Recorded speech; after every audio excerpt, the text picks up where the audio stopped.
Have you ever stopped to think that your backyard has quite a few different microclimates within the same few feet of each other?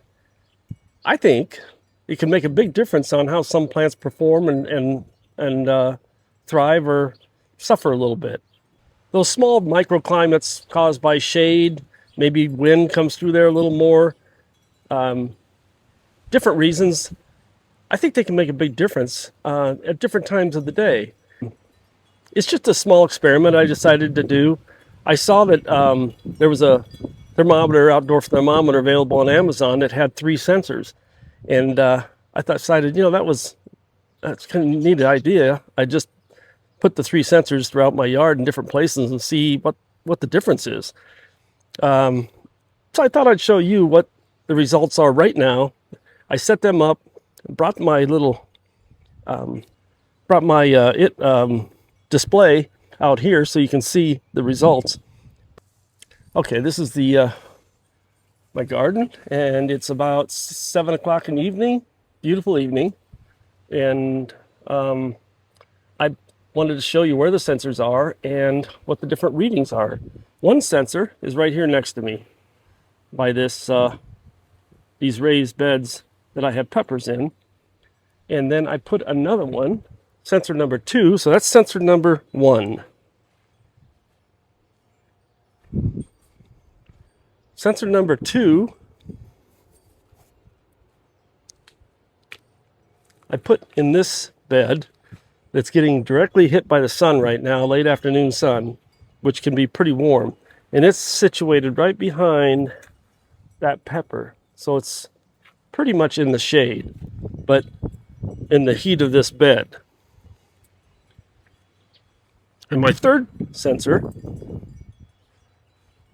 that's one of Charlie's toys, our dog, is right here in the shade by my tomato plants. And I want to show you the different readings and just get an idea of how different it can be. Okay, here's the readings. There's sensor number 1, 83 degrees with 24% humidity, and that's sitting right here. I could probably see where the humidity is coming from this bag, a little damp. So, but it's showing the most humidity. Sensor 2 was over there in that hot bed. It's 89. That's 6 degrees difference with a 20% humidity. And the one over here by the tomatoes, that one is sitting at 85 degrees. So it's not a huge difference, but it can make a difference. I've seen the extremes as much as 15 degrees difference in the early spring when things aren't so temperate. All right, I laid out my sensors in 3 different areas. Late afternoon, as a reference, it's 6:08. I set the first one up. It's over here where I thought might be the hottest corner, where this sun beats off this garage here, and the sensors right there. Everything's backwards. Right there. So you got this little corner where everything just beats, and I think it's radiating heat there, and I thought it might be the hottest area. So if you wanted to plant something back in here along this row right here, this time of day, this will get a good indicator of what it's going to get. My second sensor I put right here in the shade of this bed, and I would suspect it would be the coolest down here where it's shady and next to the ground. And I threw the third one out here in the sun, but in the shade underneath this behind this little gnome thing in my strawberry bed. So it's in full sun, but it's in a different location on the other side of my yard. And so number 1, the one out by the fence, it is, let me switch you. The one out there at the fence, 90 degrees, 20% humidity. The one over here right there, kind of tucked away. 82. That's quite a difference, isn't it? And then the little gnome guy over there, this guy, he's sitting right in the middle at 85. So there's quite a difference between these. And then the humidities are different also. That back there in the afternoon, that's a hot, dry corner. So something to consider. This is really temperate in the afternoon. And I've got cool season crops in there, like root crops and lettuces and things like that. First time I've ever grown them there. Used to grow all my tomatoes there. But 3 years in a row, I thought it was time to change them out.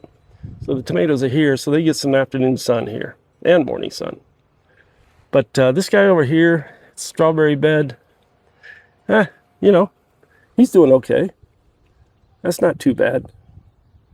But that's quite a difference between sensor 1 and sensor 2, isn't it?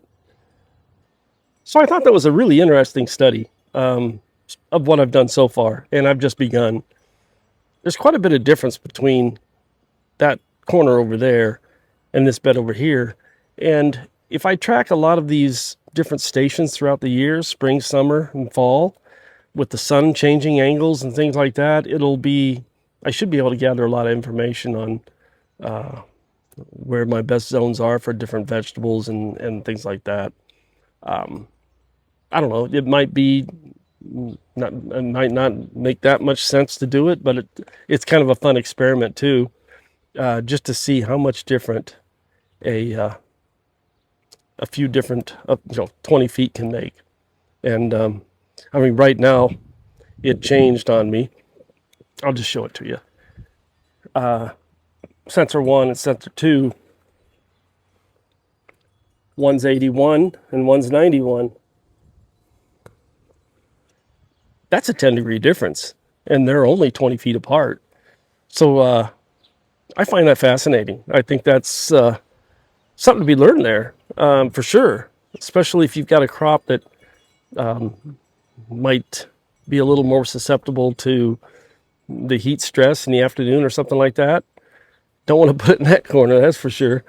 Well, I don't know. I thought this was kind of a fun deal. I'm going to play with it. But what's the takeaway from this? Well, if you wanted to do an in-depth study and place your sensors in the spring, summer, fall, in different places, you could get a pretty good idea of what your little temperature range is in one area.